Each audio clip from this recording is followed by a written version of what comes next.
ফিলিস্তিনের গাজায় উড়োজাহাজ থেকে বোমা ফেলে একটি মসজিদ গুঁড়িয়ে দিয়েছে ইসরায়েলি বাহিনী। এ হামলায় অন্তত ১৮ জন নিহত হয়েছেন।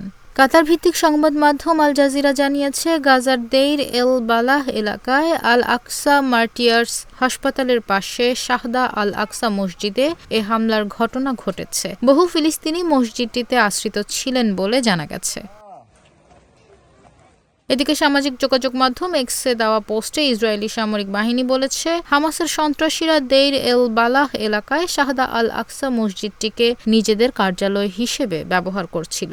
মসজিদটিকে তারা কমান্ড ও কন্ট্রোল কমপ্লেক্স হিসেবে ব্যবহার করছিল, তাই সেখানে বোমা হামলা চালানো হয়েছে। তবে এ অভিযোগের প্রেক্ষিতে তারা কোনো প্রমাণ উপস্থাপন করেনি।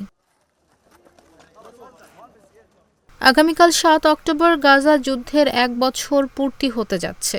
গাজার স্বাস্থ্য মন্ত্রণালয় জানিয়েছে, প্রায় ১ বছর ধরে চলা ইসরায়েলি বাহিনীর হামলায় এখন পর্যন্ত প্রায় ৪২,০০০ ফিলিস্তিনি নিহত হয়েছে। এছাড়া আহত হয়েছে প্রায় ৯৭,০০০ মানুষ। হতাহতদের অধিকাংশই নারী ও শিশু।